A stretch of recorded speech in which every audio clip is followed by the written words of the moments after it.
نحمده ونصلي على رسوله الكريم أما بعد أعوذ بالله من الشيطان الرجيم بسم الله الرحمن الرحيم হুজুর আকরাম সাল্লাল্লাহু আলাইহি ওয়াসাল্লাম ইরশাদ করেন, মৃত্যু যন্ত্রণা চলাকালীন সময়ে শয়তান আগমন করে মৃত্যু পথযাত্রীকে বলে, ওহে আদম সন্তান, যদি মৃত্যু যন্ত্রণা থেকে নাজাত পেতে চাও তবে ইসলাম পরিত্যাগ করে দুই খোদার অস্তিত্ব স্বীকার করে নাও। এই সংকটময় মুহূর্তে ঈমান রক্ষা করা খুবই দুরূহ ব্যাপার। আল্লাহ তার সেবকদের ঈমান বজায় রেখে মৃত্যুর যোগ্যতা প্রদান করুন, আমিন। ইমামে আজম হযরত আবু হানিফা রাহমাতুল্লাহ আলাইহিকে জনৈক ব্যক্তি জিজ্ঞেস করলো, হুজুর, কোন কাজে ঈমান বিনষ্ট হওয়ার সম্ভাবনা প্রবল? প্রতি উত্তরে তিনি ইরশাদ করলেন, ঈমানের শুকরিয়া আদায় না করলে। 2, জীবন সায়ান্নের ভয় না পেলে। 3, আল্লাহর বান্দাদের উপর জুলুম করলে ঈমান বিনষ্ট হওয়ার আশঙ্কা প্রবল থাকে। তিনি আরো বললেন, আমার বিশ্বাস এই 3টি দোষ যার মধ্যে বিদ্যমান সে ঈমান হারা হয়ে মৃত্যুবরণ করবে, কিন্তু আল্লাহ তাআলা যার ঈমান রক্ষা করেন সে বড়ই ভাগ্যবান। হাদিস শরীফে বর্ণিত আছে, প্রাণ প্রদীপ নিভে যাওয়ার সময় মানুষ হৃৎপিণ্ডের যন্ত্রণায় এবং পিপাসায় অত্যন্ত কাতর ও অস্থির হয়ে পড়ে। এ সময় শয়তান ঈমান বিনষ্টের জন্য আরো সচেষ্ট হয়।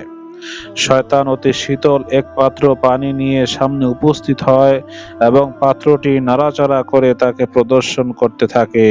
পিপাসা কাতর বান্দা বলে, আমাকে একটু পানি দাও।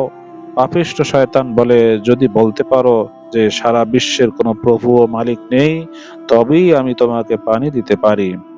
কোনো প্রতিউত্তর না পেলে শয়তান মৃত্যু পথযাত্রীর পদযুগলের পাশে যে পুনরায় পানির পাত্রটি নাড়াচাড়া করতে থাকে। মৃত্যু পথযাত্রী পুনরায় তাকে বলে একটু পানি দেওয়ার জন্যে। শয়তান বলে, যদি তুমি বলতে পারো আল্লাহর নবী রাসূলগণ অসত্য, তারা যা কিছু প্রচার করেছিলেন তা সবই মিথ্যা, তবেই আমি তোমাকে পানি পান করাতে দিতে পারি।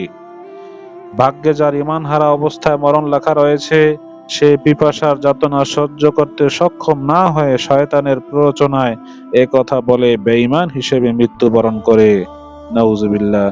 আর যে ঈমানদার সে কখনো শয়তানের ধোঁকায় পড়ে মহামূল্য ঈমান সম্পদ বিনষ্ট করে না।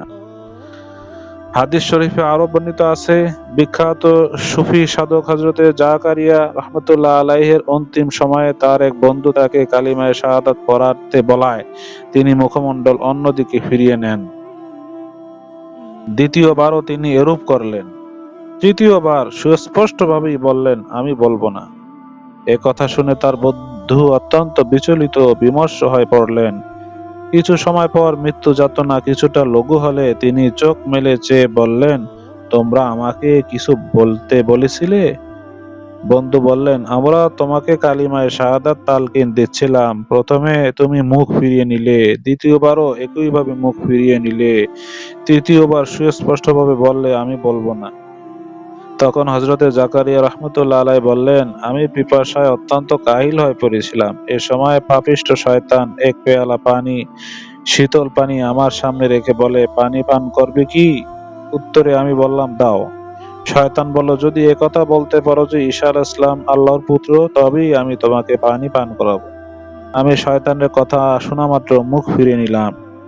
দ্বিতীয়বারও একই কথা বলায় সে আবারও আমি মুখ ফিরিয়ে নিলাম। তৃতীয়বার শয়তান বলল, তুমি অত্যন্ত বলো লা ইলাহা, অর্থাৎ কোনো উপাস্য নাই। আমি বললাম, আমি বলবো না। এ কথা শুনে পাপিষ্ঠ শয়তান রাগান্বিত হয়ে পানির পেয়ালাটি ভেঙে ফেলে প্রত্যাখ্যান করলো। আমি মরদুদ শয়তানের কথা জবাব দিয়েছি, তোমাদের কথার নয়। আমি এখন সাক্ষ্য দিচ্ছি আল্লাহ ছাড়া কোনো উপাস্য নেই, মুহাম্মদুর রাসূলুল্লাহ সাল্লাল্লাহু আলাইহি ওয়াসাল্লাম তার বান্দা ও প্রেরিত রাসূল। সাদাকাল্লাহুল মাওলানাল আযীম ওয়া সাদাকা রাসূলুহুন নবিয়ুল কারীম ওয়া নাহনু আলা যালিকা মিনাশ শাহিদিন ওয়াশ শাকিরিন। আলহামদুলিল্লাহি রাব্বিল আলামিন।